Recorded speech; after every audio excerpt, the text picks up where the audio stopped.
Bueno, y nosotros seguimos en las tres gracias con esos temas que definitivamente son de interés para todos. Hablar obviamente de nuestra cartera, hablar de nuestro estado financiero. Para algunos es un verdadero dolor de cabeza, para otros de pronto han aprendido de muchas lecciones, de muchos errores y hoy toman otro tipo de decisiones. Y aquí mi pregunta es, ¿habría que equivocarse para uno aprender y tener esa relación sana con nuestras finanzas? ¿O qué deberíamos de hacer? Pues a esta hora nos acompaña Caterina Orozco, una mujer que nos ha acompañado en otras oportunidades en las tres gracias para hablar precisamente de esa relación financiera, de cómo hacer esos procesos que nos ayudan a avanzar y que terminan siendo unos aliados en estos procesos jurídicos. Así que, Caterina, siempre bienvenida. Muchísimas gracias, nuevamente gracias por la invitación. Caterina, una pregunta. Estábamos hablando de que en estos procesos de insolvencia la persona es la que tiene que estar cuidada, la persona es la que tiene que estar protegida. Así como tú nos dijiste cuando ibas a venir, el fin es la persona. Si el fin es la persona, entonces este proceso, ¿cómo funcionaría? O sea, ¿cómo sería el tema de hablar de si hay un deudor, un codeudor? A mí, la verdad es que todas estas cosas me suenan a chino. Es que Aleja está haciendo el curso intensivo. Sí, yo estoy haciendo el curso intensivo. Te cambié el apellido, ese es Osorio. Osorio. Para mí todas estas cosas son en chino, pero estoy segura que hay muchas más personas que también les viene bien un repasito, porque es que todo esto, o sea, yo creo que tiene que tener como una vez. Claro que sí. Bueno, bastante complejo. Cuando decimos que el fin es la persona es porque cuando este deudor se declara en insolvencia, el proceso de insolvencia es personalísimo. El proceso de insolvencia es solamente para quien lo está presentando, para la persona que tiene las deudas y para la persona que en el momento tiene todas esas acreencias financieras, ¿sí? Entonces, como lo dije hace un segundo, es personalísimo, solamente involucra al deudor. Al deudor. Yo creo que hay un momento que es tensionante, es cuando uno se sienta en una mesa a negociar. Cuando te sientas en esa mesa a negociar, ¿estás obligado a cumplir lo que dice, digamos, a quien le está deudo? Claro que sí. A ver, las obligaciones son tanto para lo del para los acreedores como para el deudor. Ambos están en ese momento en obligación de cumplir todo lo que se dice en esa mesa de negociación.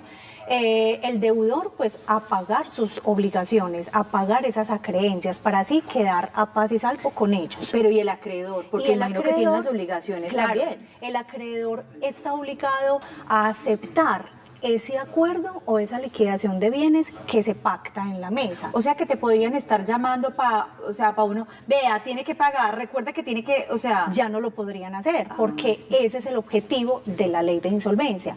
El objetivo de la ley de insolvencia es que en la audiencia se pacta o un acuerdo de pago o una liquidación de bienes, ¿cierto? De todas maneras, hay muchos bancos que siguen llamando, siguen presionando con el fin de que la persona, el deudor, en medio de su angustia, en medio de pronto de toda todo este acoso que le hacen, entonces de pronto comete el error de ir a dar una cuota o de ir a pagar. Pero así el acreedor también está obligado a cumplir lo que se pacta en la mesa. Es equitativo, ¿sí? Yo como deudor pago mis deudas como lo puedo hacer, con un acuerdo de pago o con una liquidación, y yo, acreedor, debo aceptar ese pacto que se hace en la mesa. Caterina, todo este tema de la insolvencia y creo que casi cualquier tema económico genera muchísima angustia en las personas. Sin embargo, a mí lo que me gusta de cada vez que ustedes vienen acá al programa es que siempre hay una luz, y es importante resaltar eso. Así como lo estamos diciendo, el fin es la persona y siempre hay una salida. La persona que se declara en insolvencia puede volver a reactivarse económicamente. Obviamente, claro. Ese es el objetivo del proceso de la ley de insolvencia. El objetivo es que estas personas vuelvan a recomponer su vida financiera, vuelvan a respirar, así como lo explica la doctora María Eugenia, que vuelvan a respirar después de que terminan este proceso. Hay que tener en cuenta que hay dos figuras para declararse en insolvencia, que ya muchas veces las hemos mencionado, que es o un acuerdo de pago o una liquidación de bienes. En el momento en que cualquiera de estas dos termina, en ese momento el deudor ya queda libre de todas sus acreencias y puede volver a comenzar su vida financiera. Aquí hay un tema que me parece chévere resaltar, y aunque lo hemos tratado muchas veces, Catherine, aquí en Las Tres Gracias, esto cada vez termina siendo nuevo, un televidente nuevo que llegue muy seguramente Claro sí. o está viviendo esta situación o tiene quien referirle precisamente a este caso y puede ayudarle obviamente con esta información. Pero hablamos de persona natural y hablamos de persona que, digamos, comerciante, o sea, esto abarca tanto a la una como a la otra. Sí, claro, a ambas. Para la persona comercial o la entidad comercial, también como lo han explicado varias veces, se puede hacer o unos acuerdos, de pronto una reestructuración, y para la persona natural ya es con unos requisitos distintos como ya se han mencionado, y también se puede recomponer esa vida financiera. ¿Al cuánto tiempo se puede recomponer la vida financiera? Bueno, como les explicaba hace un momento, hay dos figuras para declararse en insolvencia. Una que es un acuerdo de pago, que es donde el Estado nos da 60 meses, o sea, 5 años, para que tú de forma muy juiciosa vayas pagando esas acreencias, sí. Y ya cuando pagues esa última cuota, o sea, los 60 meses o al tiempo que se pacte en la mesa, ya puedes volver a recomponer, ¿sí? Y la liquidación de bienes, que puede durar de 1 a 3, 4, 5 años, y que cuando ya se da esa audiencia de adjudicación de bienes, entonces ya viene la última audiencia para pedirle al juez muy respetuosamente que te retire de las centrales de riesgo y volver a comenzar esa vida financiera. Y durante este proceso en el cual eligió un camino o el otro, durante este proceso las personas pueden tener una vida digna, digamos, a nivel económico.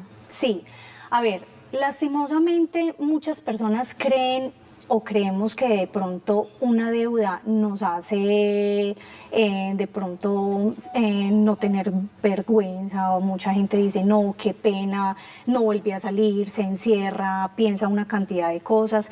Para eso se creó esta ley, para que las personas digan, bueno, existe esa oportunidad, existe la oportunidad de yo demostrarle a las personas que tengo cómo pagar, no como ellos quieran, pero sí como yo pueda y como en la mesa se pacte.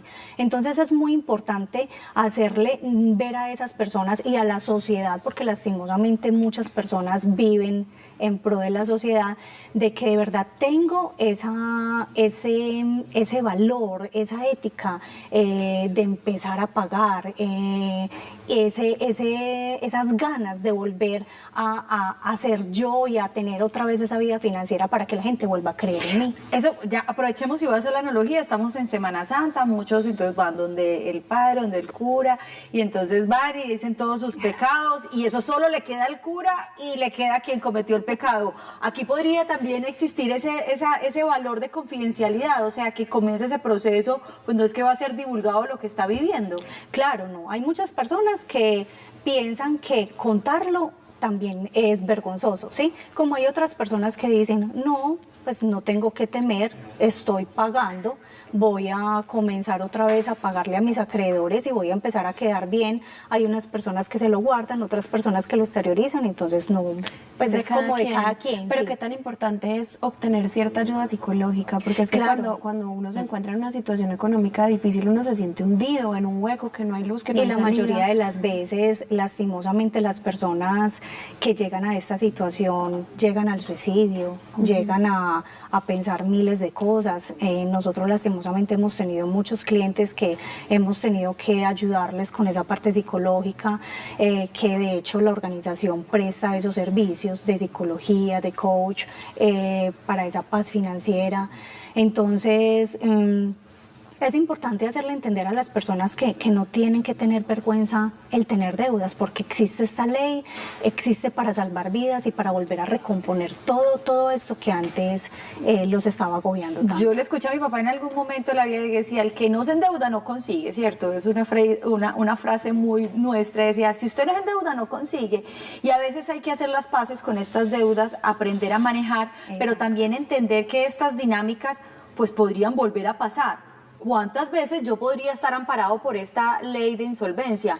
Y uno dice, ¿vale la pena tantas veces? ¿O cómo funciona, digamos, el sistema frente a estas personas? Es que el objetivo, cuando te acoges a esta ley, el objetivo es no volver a caer en este error. El objetivo es decir, bueno, ya cometí el error, porque hay personas que llegan a esta ley de insolvencia por un error o por un caso fortuito o por una enfermedad. Hay miles de razones por las cuales puedo llegar a una insolvencia, pero si es por un desorden económico, el objetivo es tratar de no volver a caer en esto, es tratar de salir adelante y decir, bueno, ya pasé esta adversidad, voy a comenzar supremamente organizado para volver otra vez como a que crean en mí, a yo creer también en mí mismo, porque hay mucha gente que se da golpes de pecho y decir, es que fui un desorganizado, es que una cosa a la otra. Entonces, de eso se trata, de no volver a caer en el mismo error. Aleja, yo estoy llena de preguntas y tú estás aprendiendo yo estoy un aquí, poquito del tema. Porque, o sea, y me hago esta pregunta, pero normalmente cuando uno dice acreedores, uno piensa es en grandes entidades, bancarias, cajas de compensación, bueno, digamos que todos estos lugares donde uno puede adquirir préstamos y termina de las que ya sabemos y sin poderlas pagar. Pero resulta que tengo un primo al que le debo plata. Claro. Resulta que tengo una persona natural. ¿Esas personas entrarían o se puede hacer negociación con esas personas? Claro, claro que sí. Es muy importante recalcar algo. Cuando una persona se va a declarar en insolvencia, debe tener absolutamente a todo el mundo en cuenta.